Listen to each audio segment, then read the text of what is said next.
Ota-onalar 6-7 yoshgacha bolalaringizga umuman telefon bermanglar. Biz qaytarib aytamizki, ko'z miyaning bolasi.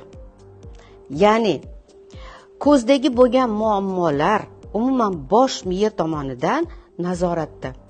Umuman inson bosh miyasi bilan ko'radi.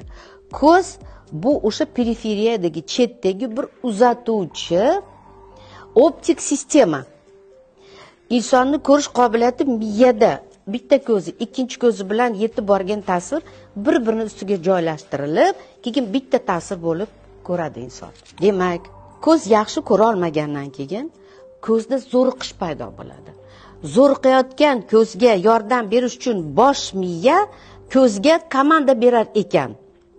Demak, ko'zni uzaytirish kerak, tezroq o'stirish kerak.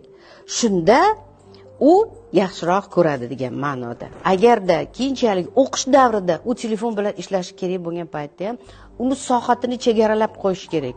Ya'ni u soatlab bir film ko'rishi yoki o'yin o'ynashi kerak emas telefonda. Telefon aslida bu narsa uchun emas. Ota-onalar e'tiborli bo'linglar bolalaringlarni salomatligiga. Sizlar sababchi bo'lasizlar. U hali yosh, u nima zarar, nima foyda qilib bilmaydi. Lekin sizlar yo'l qo'yib berasizlar va sizlar javobgarsizlar. Bolalarni keyinchalik nogiron bo'lib qolishiga. Shunga e'tibor beringlar.